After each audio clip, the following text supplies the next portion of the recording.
పల్లెవగలదాం వేద పుస్తకం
చివరి వర్తమానం మరి ఈ పాటికి ముగించుకుంటూ ఇవాళ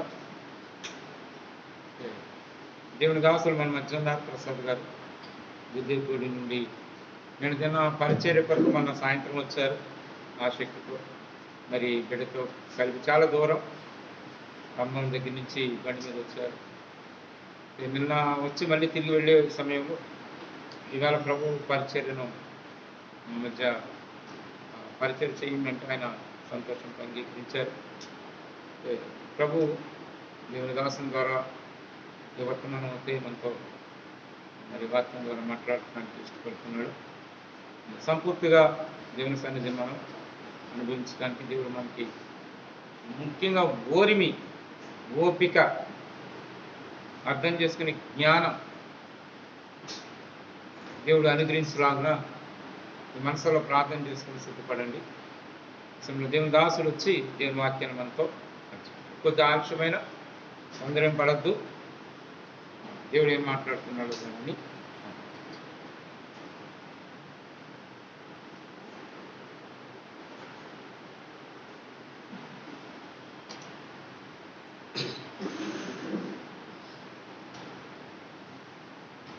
యేసుక్రీస్తు వారి నామములో ఎలోహిం ప్రార్థనా సహవాసం తరఫున మీ అందరికీ శుభాభివందనాలు తెలియజేస్తా ఉన్నా. సమయంలో అంత్య దినాల్లో అపాయకరమైనటువంటి దినాల్లో మనం ఉంటా ఉన్నామని అన్నగారి ద్వారాగా మనం ఇంటికి వచ్చాం. అదేవిధంగా ఆరాధన వర్తమానంలో దేవుడు మనకు కేడముగా ఉన్నాడని ఆరాధన చేస్తూ వచ్చాం. కనుక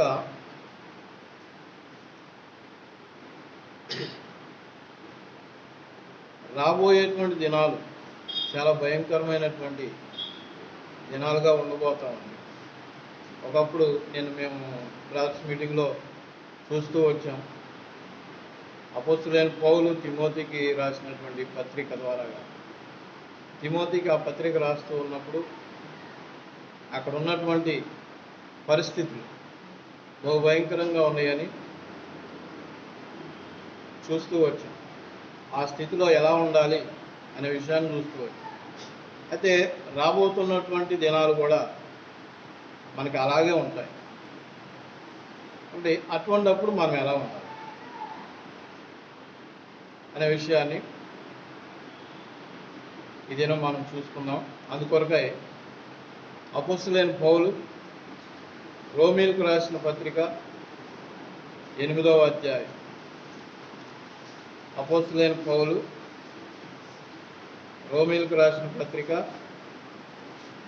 8వ అధ్యాయం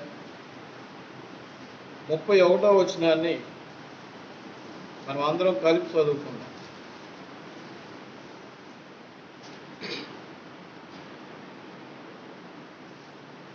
ఇట్లుండగా ఏమందుము, దేవుడు మన పక్షంలో ఉండగా మనకు విరోధి ఎవడు? చాలండి. అపోస్తులైన పౌలు రోమీలకు రాస్తూ ఇట్లుండగా ఏమందుము అని ప్రారంభిస్తూ వచ్చాడు. అంటే ఎట్లుండగా అనేది మనం చూస్తే 26వ వచనం నుండి 30వ వచనం వరకు దేవుడు మనకి ఎలా సహాయం చేస్తూ ఉన్నాడు, బలహీనతను చూసి సహాయం చేస్తూ ఉన్నాడు, మన పక్షంగా విజ్ఞాపన చేస్తూ ఉన్నాడు, తర్వాత పరిశుద్ధుల కొరకు విజ్ఞాపన చేస్తూ ఉన్నాడు. ఇంకా చివరిగా చూస్తే నీతిమంతులుగా చేసినటువంటి మనల్ని మహిమపరుస్తూ ఉన్నాడు. అంటే దేవుడు ఇన్ని రకాలుగా మనకి సహాయకారిగా ఉంటూ మనల్ని ఏం చేయాలో అది చేస్తూ ఉన్నాడు మన పక్షముగా అని చెప్తూ వచ్చి. అందుకని అంటూ ఉన్నాడు ఇట్లు ఉండగా ఏమందుము అంటే దేవుని మీద మనం నేరం మోపడానికి ఏమీ అవకాశం లేదు. కాబట్టి దేవుడు మన పక్షంలో ఉండగా మనకి విరోధి ఎవడు అంటా ఉన్నాడు. ఇప్పుడు ఈ విషయాన్ని మనం ఎన్నిసార్లు అనుకొని ఉంటాం?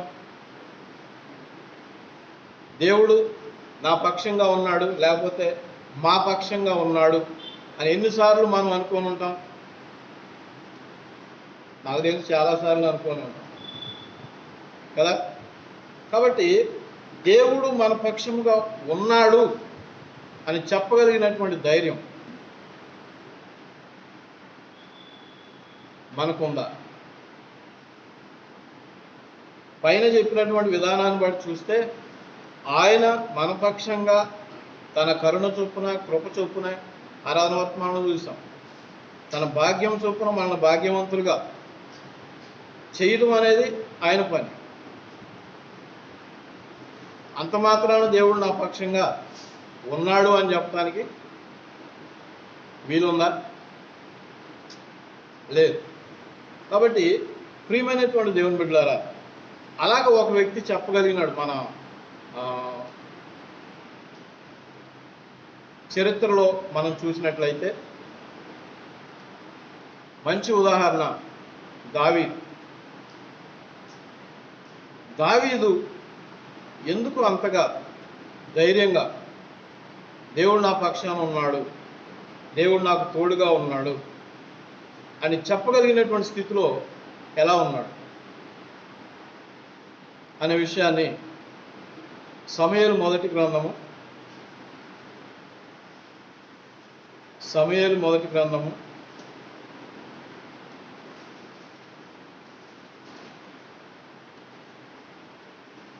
17వ అధ్యాయం. ఈ సందర్భం మనకందరికీ తెలిసినటువంటి సందర్భమే, మీకు కొత్తగా చెప్పాల్సినటువంటి అవసరం ఏం లేదు. అంటే వాక్యాలన్నింటినీ చదివించి చూడటానికి మనకు సమయం లేదు. నాకేమో అరగంట అని చెప్పారు.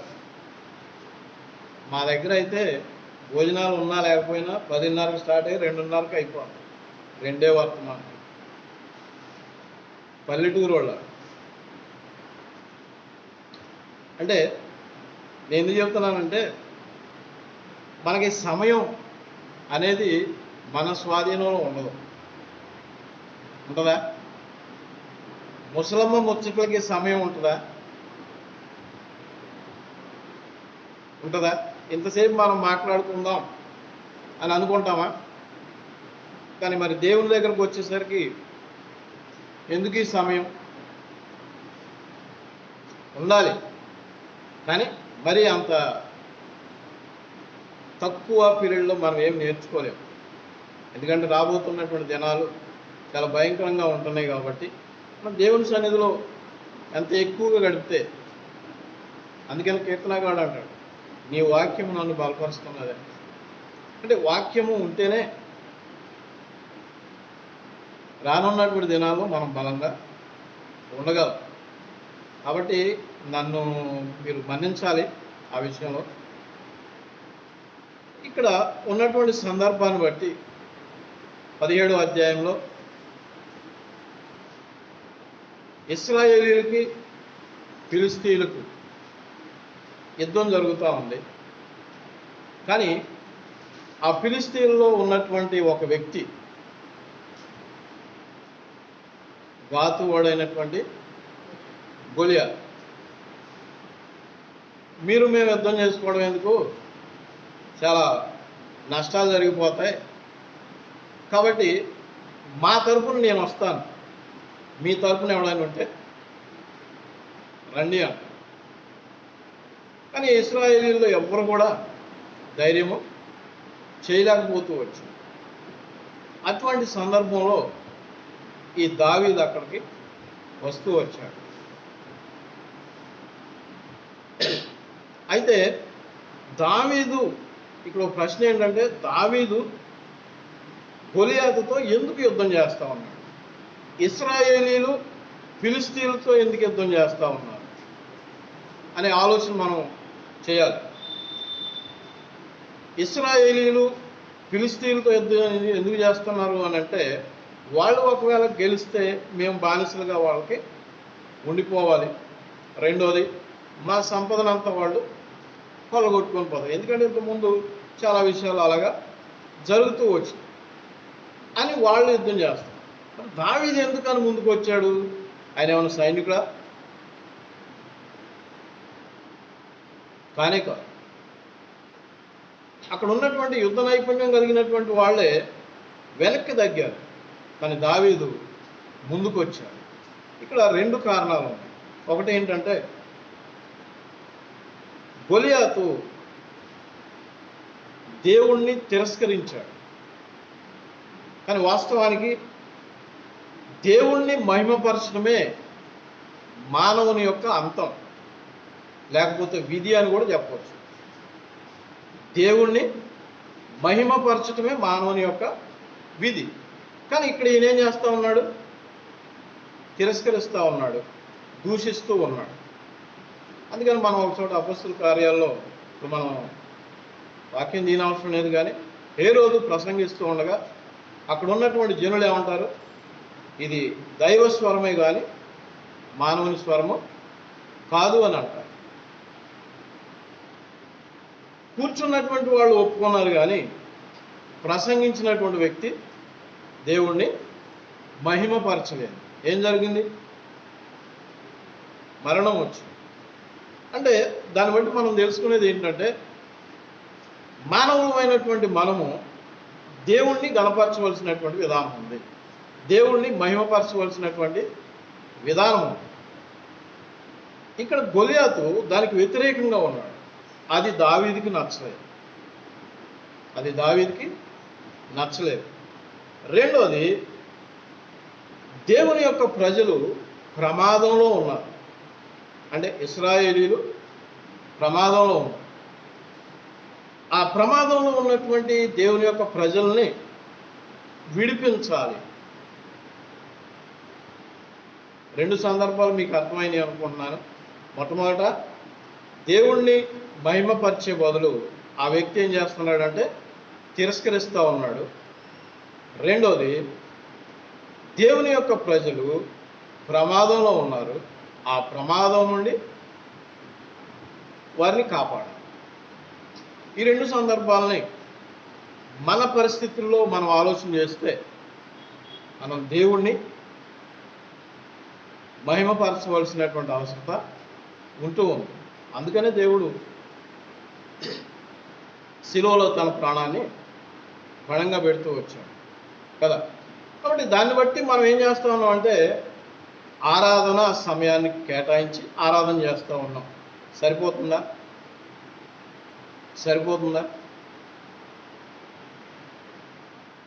బయట కూడా మనం దేవుణ్ణి మహిమపరచవలసినటువంటి ఆవశ్యకత ఎంతో. మరి ఆ సందర్భంలో మనం ఎలా ఉంటున్నాం? ఎప్పుడైనా ఆలోచన చేశామా? ఆరాధన మహిమపరచడం అంటే మందిరంలోనే అనే ఆలోచన మనకు ఉంటుంది.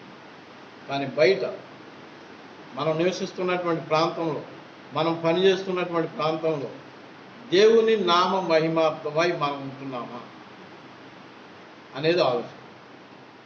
రెండోది, ప్రమాదంలో ఉన్నటువంటి దేవుని బిడ్డలు. అక్కడ కేవలం ఇశ్రాయేలు గురించి రాయబడుతూ వచ్చింది. కానీ ఇప్పుడు ప్రపంచం అంతా కూడా, అంటే దేవుణ్ణి ఎరగనటువంటి బిడ్డలు అందరూ కూడా ప్రమాదంలో ఉన్నారు. ఒప్పుకుంటారా? అవునంటారా కాదు? ఏంటి ఆ ప్రమాదం? నిత్య నరకానికి వెళ్ళవలసినటువంటి పరిస్థితి. మరి మన చుట్టుపక్కల ఎంతమంది లేరు అలాగా? లేరా? మరి ఎప్పుడైనా మనం ప్రయత్నం చేసామా? మేము ప్రయాణం చేస్తూ వస్తూ ఉన్న సమయంలో కూడా ఒక 2 వ్యాపారస్తులకు మేము సువార్త చేశాం. అంటే నేనేదో గొప్పవాడని మీకు చెప్పడం కాదు, సమయం అనుకూలించింది. అక్కడ పరిస్థితిని బట్టి చూస్తే వాళ్ళకి ఒక అతను మందిరానికి వెళ్తాడు, కానీ అతనిలో నాకు లోపాలు కనిపించాయి. అతని పక్కనే ఇంకొకరు ఉన్నాడు, ఫ్యూను. అతను హిందూ అట. వాళ్ళిద్దరి పరిస్థితిని బట్టి చూస్తే ఇద్దరికీ రక్షణ అవసరం అనిపించింది. కొద్దిసేపు ఒక అరగంట వాళ్ళ కోసం కేటాయించి మేము చెప్పవలసిన మాట చెప్పాం. విత్తనం వేయడం మన పని, దాన్ని ఫలింపజేసేది దేవుని. కాబట్టి ఎందుకు చెబుతున్నానంటే ఈ లోకంలో చాలామంది ప్రమాదంలో ఉన్నారు. అలా ప్రమాదంలో ఉన్నటువంటి వ్యక్తుల్ని కాపాడాలి అని మీరు, నేను, మనం యుద్ధరంగంలోకి వెళ్తున్నామా? కానీ దావీదు ఆ ఆలోచన కలిగినటువంటి వాడిగా ఉంటూ ఉన్నాడు. ఒకటే, మానవుని యొక్క విధి ఏంటంటే దేవుణ్ణి మహిమపరచాలి. కానీ ఫిలిష్తీయుడు తిరస్కరిస్తూ ఉన్నాడు, అంటే అవమానపరుస్తూ ఉన్నాడు. ప్రమాదంలో ఉన్నటువంటి ఇశ్రాయేలీల్ని యుద్ధ యోధులైనటువంటి వాళ్ళు ఏమీ చేయలేక పోతూ ఉన్నారు. అటువంటి స్థితిలో దావీదు ఆ బాధ్యతని తీసుకుంటూ ఉన్నాడు. ఇప్పుడు ఆ మాటని ఆయన చెప్పగలడు, దేవుడు నా పక్షంగా ఉన్నాడు. మరి మనం చెప్పగలవా? మరి ఎన్ని సందర్భాల్లో ఆ మాటని మన పక్షంగా వాడుకోలేదు? స్వార్థం కాదా? చెయ్యకుండా ప్రతిఫలాన్ని ఆశిస్తూ ఉంది. కాబట్టి ప్రియమైనటువంటి దేవుని బిడ్డలారా,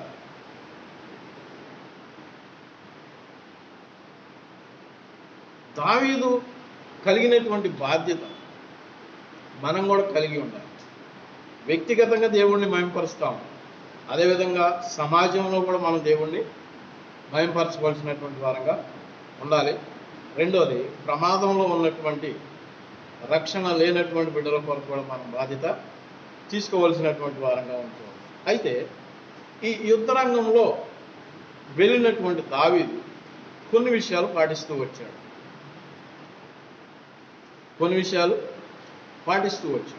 కాబట్టి ఆ విషయాలు ఏంటో చూసి వాటి ద్వారాగా మనం కూడా ప్రేరణ పొంది ఆ యుద్ధ రంగంలో విజయం సాధించే వారంగా ఉండాలనేది నా యొక్క ఉద్దేశం. ఇశ్రాయేలీల యొక్క సైనికుల్లాగా నాకెందుకులే అని నేను మహిమపరిస్తే చాలు దేవుణ్ణి అని అనుకొని మనం ఉండటానికి వీల్లేదు. కాబట్టి ఆ మాటలు కొన్ని చూసుకొని మనం ఆలోచన చేసుకుందాం. చూడండి, యుద్ధానికి వెళ్ళేవారికి ఏం కావాలి? అక్కడ 38, 39 వచనాల్లో మనం చూస్తాం. చూడండి, పిమ్మట సౌలు తన యుద్ధ వస్త్రములను దావీదునకు ధరింపజేసి రాగి శిరస్త్రాణం ఒకటి అతనికి కట్టి యుద్ధ కవచము తొడిగించింది. ఈ సామాగ్రి దావీదునకు వాడుకలేదు కనుక తాను తొడిగిన వాటిపైన కత్తి కట్టుకొని వెళ్ళ కలిగినది లేనిది చూసుకొని తరువాత దావీదు ఇవి నాకు వాడుకలేదు అంటా ఉన్నాడు. అంటే యుద్ధానికి వెళ్ళేవాళ్ళు ఎలా వెళ్ళాలో సౌలు అక్కడ చెప్తా ఉన్నాడు, కానీ దావీదు ఏమంటా ఉన్నాడు? ఇవి నాకు వాడుకలేదు. చూసారా? మనమైతే ఏం చేస్తాం? యుద్ధానికి కావాల్సినవన్నీ సమకూర్చుకొని వెళ్తాం, అవునంటారు కదా. కానీ ఆ లోక సంబంధమైనటువంటి యుద్ధోపకరణాలు సౌలు వాడుతూ ఉన్నాడు, కానీ దావీదు అంటూ ఉన్నాడు అవి నాకు వాడుకలేదు. 47వ వచనంలో అంటాడు, యెహోవా కత్తి చేతను ఈటి చేతను రక్షించువాడు కాదని ఈ దండు వారందరూ తెలుసుకోండి, యుద్ధము యెహోవాదే అంటాం. అంటే ఈ లోక సంబంధమైనటువంటి వస్తువుల ద్వారాగా మనల్ని మనం కాపాడుకోలేము. కానీ చాలా సందర్భాల్లో ఈ లోక సంబంధమైనటువంటి వాటినే మనం ఉపయోగిస్తాం. కానీ దావీదు ఏమంటా ఉన్నాడు? నాకు వాడుక లేదు. మనం ఏం చెప్పగలం ఆ విషయంలో? అయ్యో, ఇది కూడా వాడాలి కదా అని మనం ఆలోచన చేస్తూ ఉంటాం. కానీ దావీదు అలాగా అనుకోలేదు.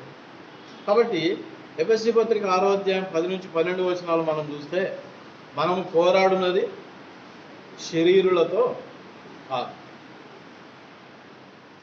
అక్కడ దావీదు పోరాడేది ఎవరితో? శరీరులతో.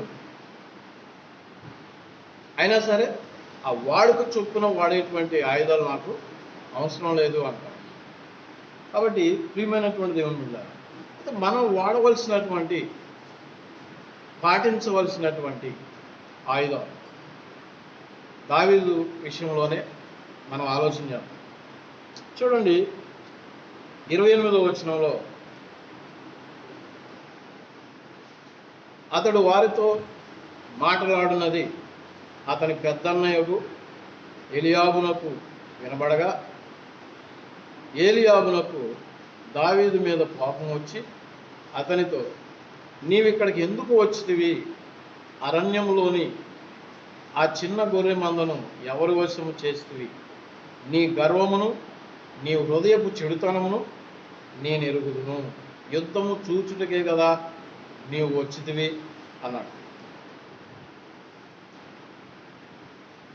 అంటే ఈ మాటలు ఎలా ఉన్నాయి? తిరస్కరించేటువంటి, లేకపోతే తక్కువ చేసి మాట్లాడేటువంటి మాటలుగా ఉంటూ ఉన్నాయి. కాబట్టి ప్రతికూల స్వరాలు మనము వినకూడదు. దావీదు ఆ విషయాన్ని పట్టించుకోలేదు, అయినా సరే ముందుకి వెళ్తూ వచ్చాడు. కదా మనం చాలాసార్లు యుద్ధరంగంలోకి వెళ్ళేటప్పుడు మనం ఇటువంటి సందర్భాలు చాలా చూస్తాం కదా. నిరుత్సాహపరిచేటువంటి విషయాలు. యోబుని తన భార్య ఏమంటుంది, ఆయన ఉన్నటువంటి స్థితిని బట్టి, వాళ్ళు నష్టపోయినటువంటి పరిస్థితిని బట్టి ఏమంటుంది, ఇంకెందుకయ్యా నీ భక్తి, దేవుని దూషించి చావరాదు. కానీ ఆయన ఏమన్నాడు, మూర్ఖురాలు మాట్లాడినట్లు మాట్లాడుచున్నాడు.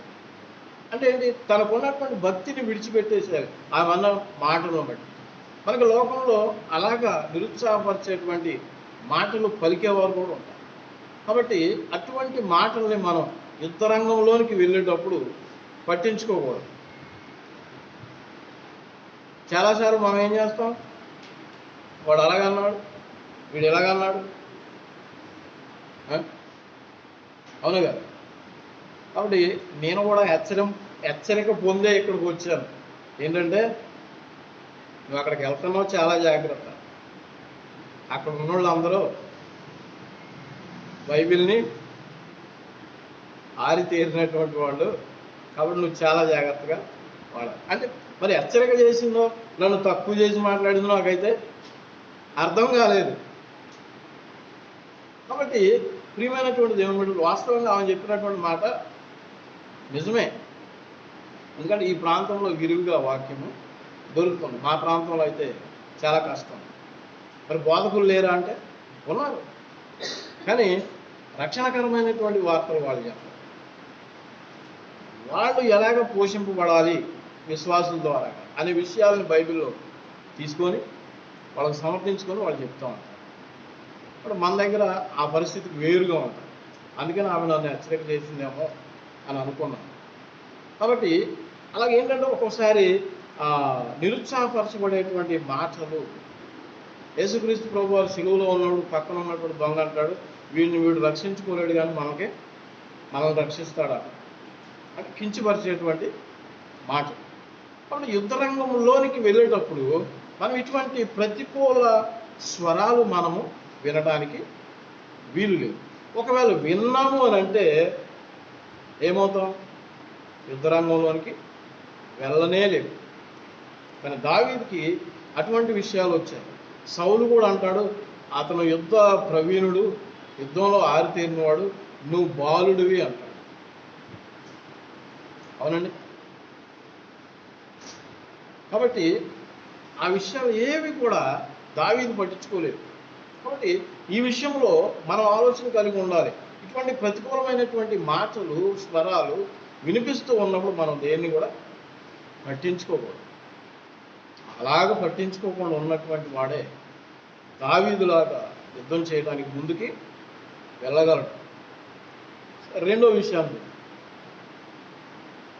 34 నుండి 37 వచనాలు మనం చూస్తే, దావీదు గత కాలంలో దేవుడు నాకు ఎలాగ సహాయం చేస్తూ రక్షించాడో అనే విషయాన్ని జ్ఞాపకం చేస్తూ ఉన్నాడు, సౌలుతో మాట్లాడుతూ ఉన్నాడు. కాబట్టి మనం ఉన్నటువంటి ప్రతికూల పరిస్థితుల్లో, భయంకరమైనటువంటి పరిస్థితుల్లో, యుద్ధ రంగంలో ఉన్నటువంటి పరిస్థితుల్లో మనం చేయవలసినటువంటి పని కూడా అదే. గత కాలంలో దేవుడు మనకి ఎలాగ సహాయం చేస్తూ వచ్చాడు, మనం ఏ స్థితిలో ఉన్నప్పుడు దేవుడు మనల్ని రక్షిస్తూ వచ్చాడో, తర్వాత ఆరోగ్యపరంగా కావచ్చు,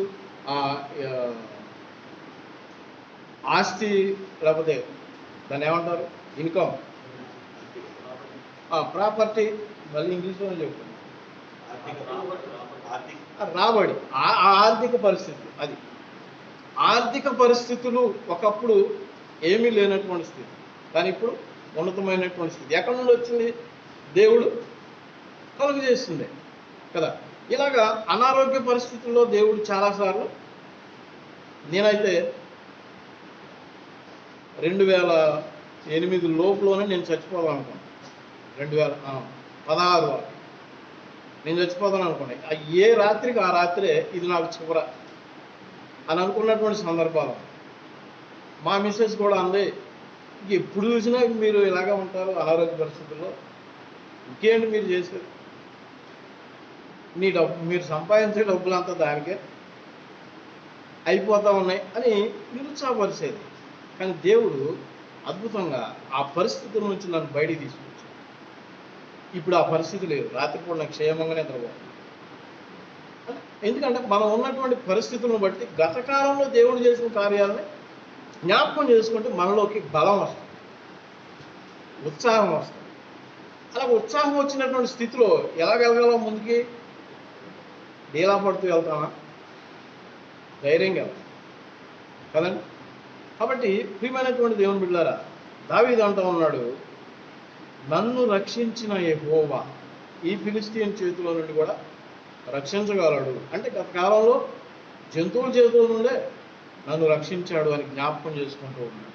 కాబట్టి మనం కూడా ఏంటంటే రాబోయే దినాల్లో భయంకరమైనటువంటి దినాలు రాబోతున్నాయి. కాబట్టి ఆ పరిస్థితులు వచ్చినప్పుడు మనం ఏం చేయాలంటే గతకాలం అంటే ఏది? ఒకప్పుడు నేను ఎంత హాయిగా ఉన్నానో ఇప్పుడు చూడు ఎలా ఉన్నానో అది కాదు. ఒకప్పుడు నేను పడిపోయినటువంటి స్థితి, లేకపోతే నా ఆర్థిక పరిస్థితి బాగలేనప్పుడు, ఆరోగ్యం బాగలేనప్పుడు దేవుడు నాకు ఎలా సహాయం చేశాడో అనే విషయాన్ని జ్ఞాపకం చేసుకోండి. అలా చేసుకున్నప్పుడు మన ఆ యుద్ధరంగంలోనికి ధైర్యంగా లేకపోతే ముందుకి సాగగలం అన్నమాట. కాబట్టి ఇంకో మాట చూద్దాం. మూడవది, ఒక్కొక్క దాని గురించి నేను ఎక్కువగా వివరించట్లేదు, సమయం తక్కువగా ఉంది కాబట్టి. మూడోది చూడండి, ఇక్కడే మనం చూస్తాం 37వ వచనం. క్షమించ సింహము యొక్క బలము నుండి, ఎలుగుబంటి యొక్క బలము నుండి నన్ను రక్షించిన యెహోవా. అంటే ఈయన ఏం గమనిస్తూ ఉన్నాడంటే దేవుడు నాతో ఉన్నాడు అనే విషయాన్ని ఆయన గమనిస్తూ ఉన్నాడు. అందుకని ఇంకో చోట జకర్యా గ్రంథంలో 2వ అధ్యాయం 8వ వచనంలో, మీ కనుగుడ్డును ముట్టినవాడు నా కనుగుడ్డును అంటే ఎక్కడున్నాడు ఆయన? ఎక్కడున్నాడు ఆయన? రెస్పాన్స్ రావట్లేదు. ఆయన పక్కనే ఉన్నాడు. కనుగుడ్డు ఎక్కడ ఉంది? సమీపంగా పక్కన పెట్టండి. కనుగుడ్డు ఎక్కడ ఉంది? ఇక్కడ ఉంది. దీన్ని ముట్టుకోవాలంటే ముందు కదా, అంటే మనతో దేవుడు ఉన్నాడు. అందుకనే కదా ఇంకోసారి ఎక్కడ చూస్తామంటే కొరింథీయులు రాసిన పత్రికలో చూస్తాం. చూడండి ఒకసారి, మాట గుర్తు రావట్లేదు.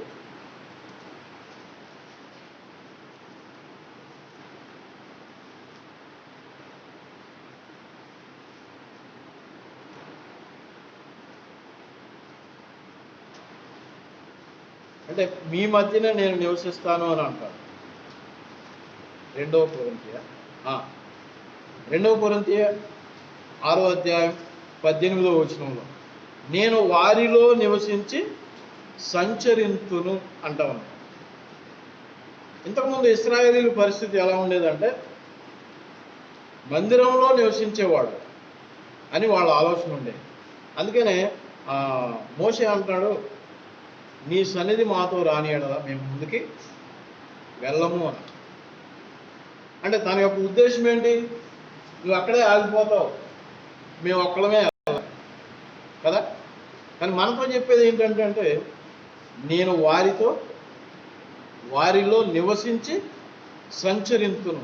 ఎప్పుడైతే మనం ప్రభువైన యేసుక్రీస్తు వారిని సొంత రక్షకుడిగా అంగీకరిస్తామో ఆయన ఎక్కడికి వస్తాడు? మనం సువార్తల్లో వాడుతూ ఉంటాం కదా, హృదయం అనేది తలుపున వద్ద నిల్చుండి తట్టుచూ ఉన్నాడు. ఎందుకు? మనలోనికి రావడానికి.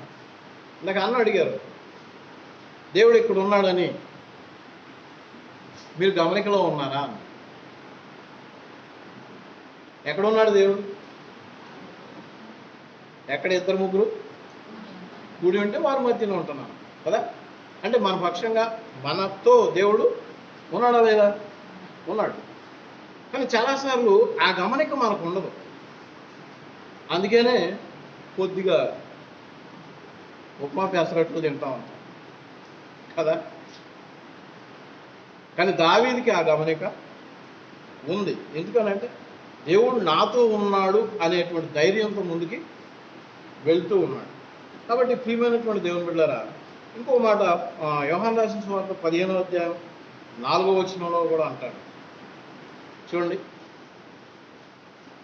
యోహాను రాసిన సువార్త 15వ అధ్యాయం 4వ వచనం.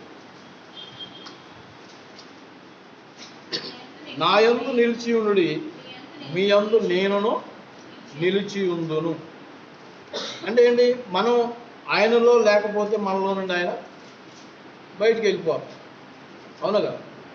అంటే ఆయన బయటికి వెళ్ళిపోవడానికి కారణం ఎవరు? మనమే. ఆయన మనలో నివసిస్తానన్నాడు, కానీ ఆ నివాస యోగ్యమైనటువంటి విధానంలో మనం ఉండాలి. అప్పుడు ఆయన మనలో నివసిస్తాడు. కాబట్టి మనతో ఆయన ఉన్నాడనే గమనిక మనకి ఉండాలి. ఇదేనో నేను చెప్పింది 3వది కదా. మొట్టమొదటిది, ప్రతికూల స్వరాలు మనం వినకూడదు, పట్టించుకోకూడదు. రెండోది, గతంలో చేసినటువంటి దేవుని యొక్క కార్యాలని మనం జ్ఞాపకం చేసుకుంటూ మనం బలపరుచుకుంటూ ముందుకి వెళ్ళాలి. మూడోది, ప్రభువు నాతో ఉన్నాడు అనే గమనిక కలిగి ఉండాలి. చాలాసార్లు నైట్ పిల్లోళ్ళు టాయిలెట్కి వచ్చినప్పుడు, మాది పల్లెటూరు కాబట్టి మేము బయటికి వెళ్ళిపోతాం, ఆ భాషలో చెప్తున్నాం మీకు. ఆ పిల్లోళ్ళు బయటికి రావాలంటే అమ్మ నువ్వు రా, లేకపోతే డాడీ నువ్వు రా అంటారు. నేను ఇక్కడే ఉన్నాను, మీకు చూస్తా ఉన్నాను, నువ్వు వెళ్ళు అంటాను. అప్పుడు వాళ్ళు ధైర్యంగా బయటికి వెళ్ళగలరు. ఎందుకని? మా అమ్మ నన్ను కనిపెడుతూ ఉంది అనే ధైర్యం వాళ్ళకి ఉంటుంది కాబట్టి ప్రియమైనటువంటి దేవుని బిడ్డ, ఆ గమనిక మనం కలిగిన వారంగా ఉంటే అది ఎటువంటి పరిస్థితి అయినా సరే. మీకు ఆ విషయం తెలుసా? మన బ్రదర్స్కి అందరికీ తెలుసు, మరి మీకు తెలియదేమో. నాకు కరోనా వచ్చింది, కానీ నాకు తెలియదు. 11వ రోజు 12వ రోజు అన్న ఫోన్ చేసి కొన్ని లక్షణాలు అడిగాడు. ఇలా ఉన్నాయన్నంటే, అన్న మీరు భ్రమపడవద్దు, ఇది దాని తాలూకానే అన్నాడు. అప్పుడు వాడే నేను అంతకుముందు నాకు తెలియదు. బలహీనమైన పరిస్థితి అయితే ఉంది, నాలో పరిచర్యలో వాడబడుతూనే ఉంది, కానీ తెలియలేదన్న. అంటే దాని అర్థం ఏంటంటే, అది తెలియకుండా దేవుడు నాకు చేస్తూ వచ్చాడు. ఒకవేళ ముందుగానే తెలిస్తే ఎంత భయపడేవాడిని కదా. కాబట్టి ప్రియమైనటువంటి దేవుని బిడ్డ, దేవుడు మనతో ఉన్నాడు అనే గమనిక ఉంటే మనం దేనికి భయపడము, బెదరము, పారిపో, ఎదురుగా నిలిచే వాళ్ళంగా ఉంటాం. అందుకని దావీదు పరుగెత్తాడట యుద్ధం చేయటానికి. పరుగెత్తాడు. అక్కడ ఉన్న యుద్ధ సైనికులు వెనక్కి పారిపోయారు. ఈయనేమన్నాడు? ముందుకి పరిగెత్తుతూ వచ్చాడు. కారణం ఏంటంటే, ఆయన తనతో ఉన్నాడనే గమనిక ఆయనకి ఉంటూ ఉంది. తర్వాత 4వది మనం చూస్తే చూడండి, అక్కడ 45వ వచనంలో అంటాడు, దావీదు నీవు కత్తియు ఈటయు బళ్ళెమును ధరించుకొని నా మీదకి వచ్చుచున్నావు. అయితే నీవు తిరస్కరించిన ఇశ్రాయేలీల సైన్యములకు అధిపతియగు యెహోవా పేరట నేను నీ మీదకి వచ్చుచున్నాను అంట. అంటే ప్రభువు యొక్క నామములో ఆయన యుద్ధానికి వెళ్తా ఉన్నాడు. ప్రభువు పక్షంగా యుద్ధానికి వెళ్తాడు. ఇందా మనం చూస్తూ వచ్చాం ఆరాధన వర్తమానంలో. ఆయన ఎలా ఉన్నాడు? మనకి కేడముగా ఉన్నాడు. ఇంకేంటి భయం కదా. ఆయన కృపను కేడముగా ఉంచాడు, ఆయన దయని కేడముగా ఉంచాడు. అవునా కాదు? కాబట్టి ప్రియమైనటువంటి దేవుని బిడ్డారా, ప్రభువు పక్షంగా మనం ఉండాలి. ప్రభువు పేరట మనం ముందుకి వెళ్ళాలి. అందుకని అపోస్తలుడైన పౌలు కొంతమంది వ్యక్తుల్ని కొన్ని సంఘాలకు పంపించినప్పుడు, ప్రభువు పేరట మిమ్మల్ని బతిమాలుతూ ఉన్నాను, వాళ్ళని నన్ను ఎలాగ చేర్చుకున్నారో వాళ్ళని కూడా అలాగే చేర్చుకొనడి అని ఎవరి పేరట అడిగాడు? ప్రభువు పేరు కదా. కాబట్టి ప్రియమైనటువంటి దేవుని బిడ్డలారా, ప్రభు పక్షంగా లేకపోతే ప్రభు పేరట మనం ముందుకు వెళ్ళే వారంగా ఉండాలి. సరే, 5వ విషయం అక్కడే 48వ వచనం. ఆ ఫిలిష్తీయుడు లేచి దావీదును కలియుటకై అతనికి ఎదురుపోగా దావీదు వానిని ఎదుర్కొనుటకు సైన్యము తట్టు త్వరగా పరిగెత్తుకుంటాడు. అంటే ధైర్యముగా ముందుకు వెళ్తున్నటువంటి పరిస్థితి ఉంది. ఎలా వెళ్తున్నాడు? మళ్ళీ త్వరగా వెళ్తున్నట్టుగా మనం చూస్తాం. తర్వాత వెళ్దాంలే ఆయన రాని ముందుకి, నేను వెళ్ళినా వెళ్ళకపోయినాడు ముందుకు వచ్చేస్తాడు కదా అని అన్నాడా? అనలేదు. అతను వస్తా ఉన్నాడు, ఈయన పరిగెత్తాడు. అంటే ఎంత ధైర్యం కలిగి ఉంటే అలాగా వెళ్ళాలి కదా. కాబట్టి ప్రియమైనటువంటి దేవుని బిడ్డలారా, యుద్ధ రంగంలో ఉండబోతున్నటువంటి మనం కూడా అటువంటి ధైర్యాన్ని కలిగినటువంటి వారంగా ఉండాలి. 49-50 వచనాలు చూస్తే దావీదుకి విజయము కలిగింది. కారణం ఏంటి? ఈ 5 విషయాలను బట్టి, ఈ 5 లక్షణాలు అతను కలిగి ఉన్నాడు కాబట్టి, వాటిని ఆయన పాటిస్తూ వచ్చాడు కాబట్టి తనకు విజయము వస్తూ వచ్చింది కదా. ఈ 5 విషయాలని మనం ఆలోచన చేస్తే ఇప్పుడు మనం చెప్పగలమా? రోమపత్రిక 8వ అధ్యాయం 31వ వచనాన్ని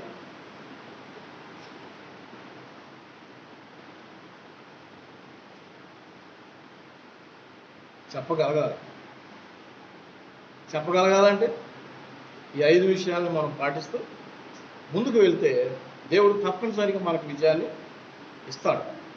అవునుగా. కాబట్టి సౌలు ఏమన్నాడు? నువ్వు బాలుడు అన్నాడు. కానీ చివరికి వచ్చేసరికి విజయము పొందుకున్నటువంటి వాడుగా ఉన్నాడు. తర్వాత అక్కడ ఉన్నటువంటి ప్రజలు అంటారు, సౌలు 1000 కొలది, దావీదు 10,000. ఎంతమందిని చంపాడండి? చంపింది ఎంతమంది? ఒక్కడే. కానీ వాళ్ళు ఏమంటున్నారు?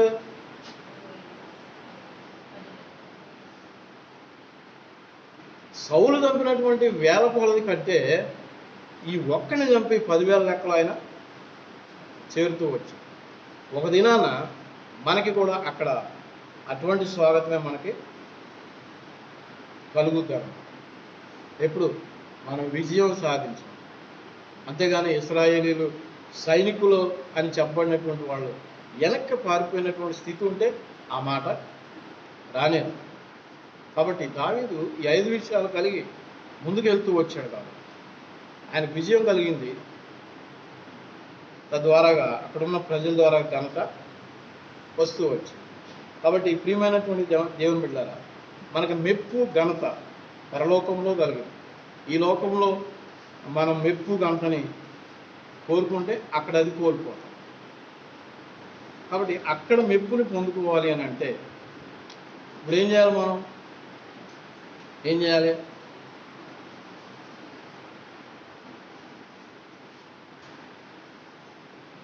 నాకు ఇది ఒక అలవాటు ఏంటంటే, నేను చెప్పిన మీకు ఎంత అర్థమైందో నాకు తెలియాలి కదా. అందుకని నేను ప్రశ్నలు వేస్తూ ఉంటాను. మీరు ఎంతవరకు క్యాచ్ చేశారనేది తెలుసుకోవడం. నేను అడిగిన ప్రశ్న ఏంటి? అది నేను అడిగిన ప్రశ్న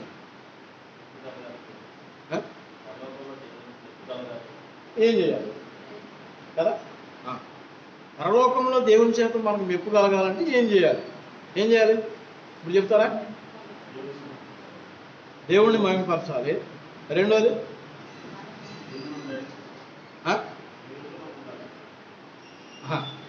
దేవునిలో ఉన్నోడే దేవుణ్ణి మహిమపరుస్తాడు.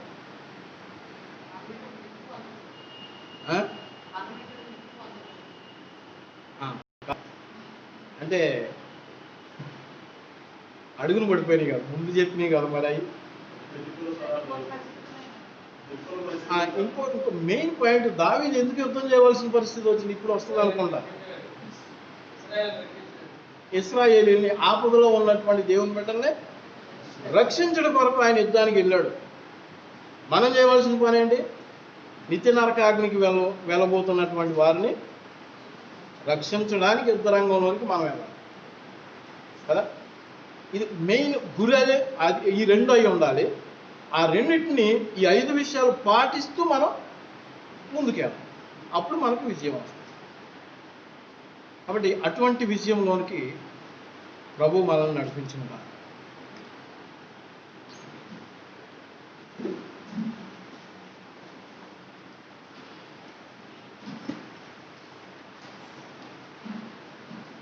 ప్రార్థన చేద్దాం.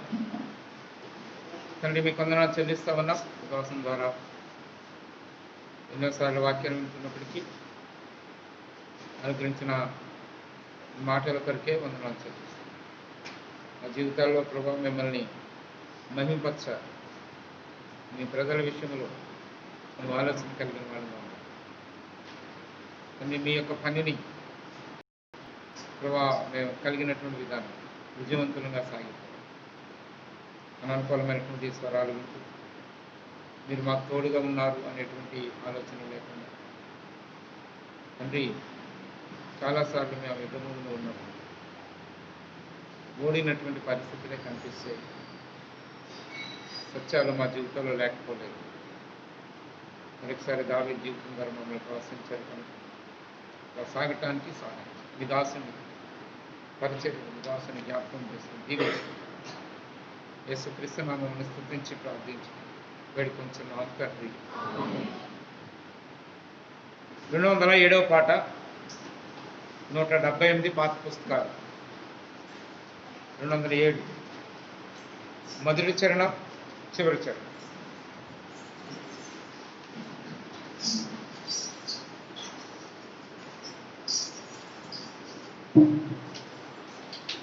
(207) కొత్త పుస్తకాలు, 178 పాత పుస్తకాలు. మొదటి చరణం చివరి చరణం పాడుతున్నప్పుడు మన కానుకలు దేవుని కొరకు సమర్పిస్తాం.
ఈ సమయంలో ఈ వార కార్యక్రమాలు గమనించండి.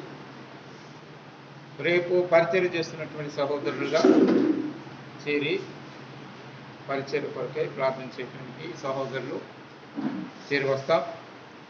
సాయంత్రం అంటే కొంచెం శీతాకాలం చలి అది ఉందని 6 గంటలకి వచ్చి మనం 7 గంటల ముగించుకుని వెళదామని అనుకున్నాం.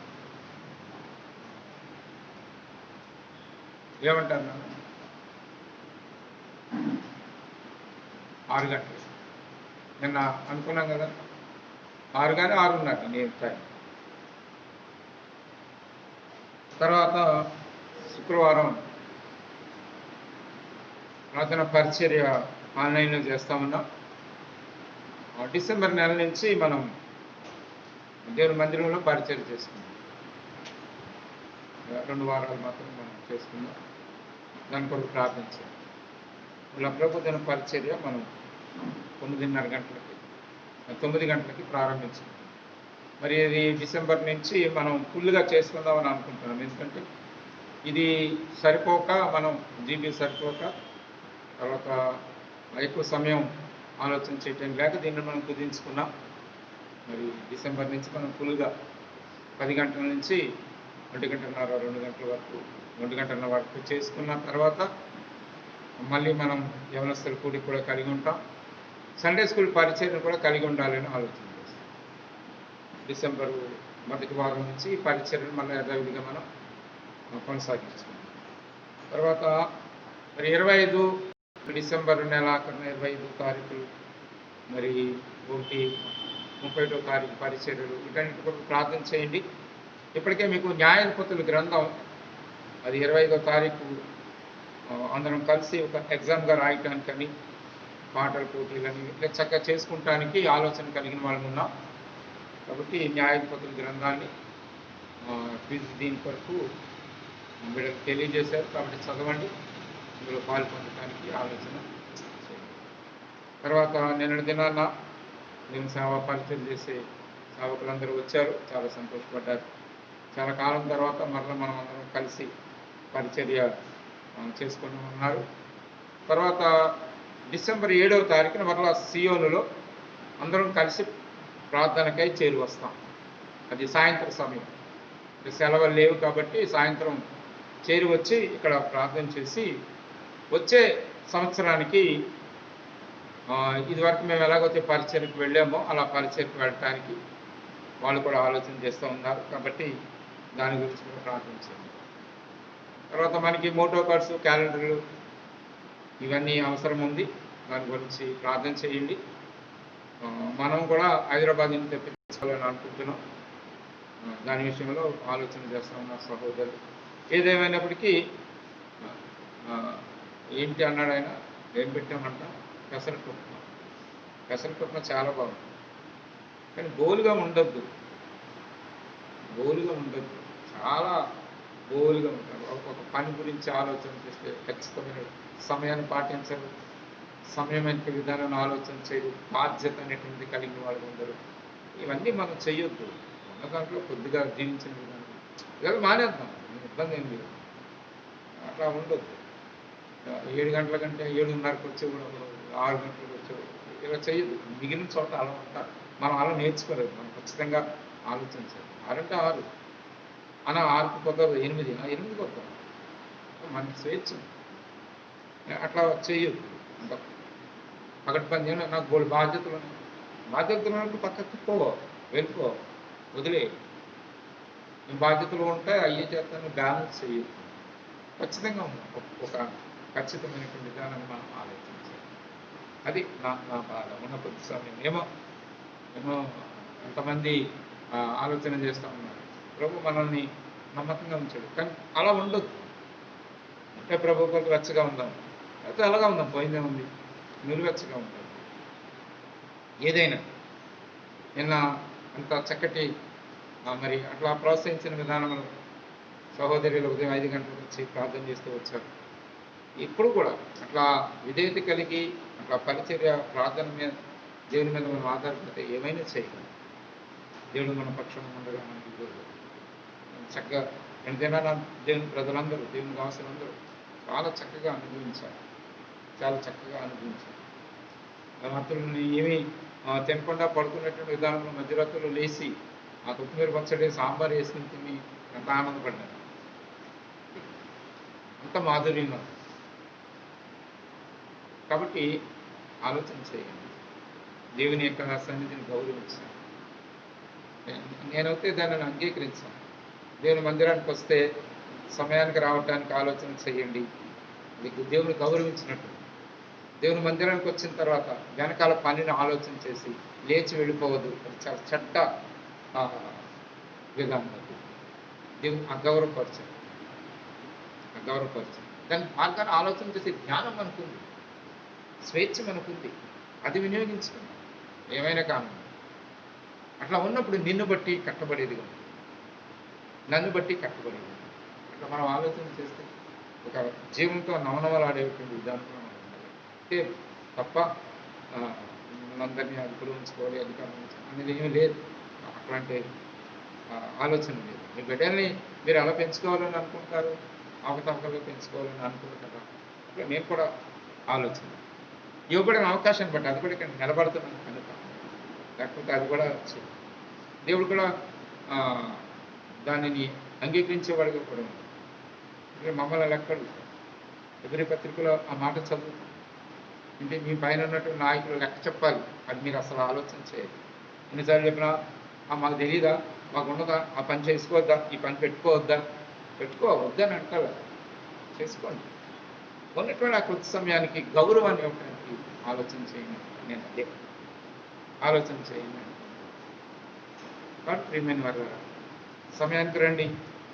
చివరి ముగింపు అనేటువంటి ఆలోచన చేయకండి, దేవుని సన్నిధిని అనుభవించండి. డిసెంబర్ నుంచి ఫుల్గా మనం ఆలోచన చేసుకుంటాం. వీటన్నిటి కొరకు ప్రార్థన చేయండి. దేవుడు తప్పకుండా మన పట్ల గొప్ప ఆలోచన కలిగి సంఘంలో బలహీనులు ఉన్నారు, వాళ్ళ కొరకే కూడా ప్రార్థన చేద్దాం. అన్ని మీకు వందనాలు చెల్లిస్తామన్నా, అనుగ్రహించిన సమయాన్ని బట్టి వందనాలు. ఆరాధన వర్తమానములు ఇశ్రాయేలీలే అదృష్టవంతులు కాదు, మేము కూడా ఎంత అదృష్టవంతులమో ఒకసారి ఆలోచన చేసి సూచిస్తూ ప్రభు బల దగ్గర ఆరాధన పూర్వకమైనటువంటి విధానంలో పాలు పొందటానికి మీరు మమ్మల్ని ప్రోత్సహించారు. అదే రీతిగా వర్తమానం దావీదు గురియాతుతో ఎందుకు యుద్ధానికి దిగాడు? సైనికుడు కాదు, దేవుణ్ణి మహిమపరచవలసినటువంటి వ్యక్తి దేవుని దూషిస్తా ఉన్నాడు, అది బాధ్యత. రెండవది, దేవుని ప్రజలు ఇబ్బందులు ఉన్నారు. వాళ్ళు ఒకవేళ ఓడిపోతే ఆస్తి పోతుంది, దేవుని నామానికి అవగాహనకు వస్తుంది, వాళ్ళు దాసులు అయిపోయే ప్రమాదం. ఆ విషయంలో దావీదు మరి పౌరుషంతో ముందుకు వచ్చారు. కొన్ని పరిస్థితులు ఆలోచన చేసినప్పుడు అవి నాకు వాడుకలో లేవు, కాబట్టి తను ఉన్నటువంటి ఈ స్వరాన్ని వినలేదు. మీరు నాకు తోడుగా ఉన్నారు, నన్ను రక్షించాడు దేవుడు. విశ్వాసంతో సాగిన విధానం విజయాన్ని సొంతం చేసుకున్నాడు. నిజమేంటంటే ఒకరినే జయించాడు, ఒకరినే చంపాడు. 10,000 కొలది ఎలా చంపాడు, ఇంకా కనిపించాడు. మా విశ్వాస జీవితంలో మేము కూడా సాగుతూ ఉన్నాం, విజయోత్సాహంతో ఎల్లప్పుడూ ఊరేగించుతున్నాం. దేవునికి స్తోత్రము అని పౌలు అంటున్నాం. మా జీవితాలు ఎల్లప్పుడూ విజయమే ఉంటుంది. దానిని మేము ఆలోచన చేస్తాం. మరి రోమా రాసిన పత్రిక 8వ అధ్యాయంలో చదువుతున్న ఇట్లుండగా ఏముంది, మీ ఇవన్నీ జరుగుతూ ఉన్నాయి. మమ్మల్ని పిలిచారు, మహిమపరిచారు, మమ్మల్ని ఏర్పరచుకున్నారు, మమ్మల్ని నీతిమంతులుగా తీర్చారు. కాబట్టి మా పక్షంగా మీరున్నారు. అవన్నిటినీ మేము ఉన్నటువంటి పరిస్థితులన్నింటినీ విజయవంతంగా సాగాలి మేము నేర్పిస్తాను. మీ బిడ్డలు ప్రేమించి మీ ఇంటి కొరకు కానుకలు తీసుకొచ్చారు. ప్రభు దినాల పరిచయ కొరకు వాడబడటానికి మిండని మీ కృప అనుగ్రహించమని ప్రార్థన చేస్తాం. సంఘంలో ఉన్న ప్రతి కుటుంబాన్ని మరొకసారి జ్ఞాపకం చేస్తాం. తండ్రి, చేరి వచ్చినటువంటి విధానంలో సహవాసాన్ని మేము అనుభవిస్తాం. ముందుకు సాగటానికి ఒక అనుగ్రహిస్తూ ఉన్న మీ కృప అంతటి కొరకే మీకు స్థుతులు చెల్లిస్తాం. మరలా మేము ప్రభు దిన పరిచయకే చేరి వస్తాం. రేపు సహోదరుల పరిచయం శుక్రవారం ఆన్లైన్లో ప్రార్థన పరిచయం. మన చుట్టుముట్టే వచ్చే నెల నుండి మేము ముఖాముఖిగానే అన్ని పరిచయలు చేసుకోవటానికి మాకు సహాయం చేయండి. సంవత్సరాంతం చివరికి వచ్చేసాం. డిసెంబర్ దగ్గరికి రాకపోతాం కొద్ది దినాలు. ఈ సంవత్సరం అంతట్లో ప్రపంచమంతా కల్లడీలిన, కుటుంబాలన్నీ కూడా కల్లడీలిన. మసీయునిలో ఉన్న విరిచినటువంటి ధైర్యం కొరకే మీకు వందనాలు చెల్లిస్తాను. మీ కాపుదల కొరకే వందనాలు. సమయంలో ప్రభు మీ దాసులు పరిచయం చేశారు. మళ్ళీ తిరిగి వెళ్ళబోతూ ఉంటుండగా నేను మీ భద్రతను కోరుతాను. నిజాలు ప్రత్యేకంగా సూర్యబాబు అని కుటుంబం కొరకు ప్రార్థిస్తాను. ప్రభు మీ దాసుని మళ్ళీ ప్రోత్సహించి కానీ ఇబ్బందులు పరిస్థితులు అన్నీ చక్కబెట్టి అన్ని ముందుకు విజయవంతంగా సాగిపోతాం. ఎక్కడ ఉన్నా ఎలా ఉన్నా దాసుని జ్ఞాపకం చేసి వందనాస్తోత్రాలు చెల్లిస్తాం. మా ప్రభు మా రక్షకుడు యేసుక్రీస్తు నామమున స్తుతించి ప్రార్థించి వేడుకొంచున్నాం తండ్రి. పుట్టేలకు మమ్మల్ని కాపాడుటకు తన మహిమకు ఆనందంతో నిర్దోషులుగా నిలువబెట్టి శక్తిగల అద్వితీయ రక్షకుడైన మన దేవుని ప్రభు యేసుక్రీస్తు వారి మూలంగా మహిమ మహత్యం ఆధిపత్యం అధికారం యుగములకు పూర్వము ఇప్పుడు సర్వయుగములు కలుగును గాక.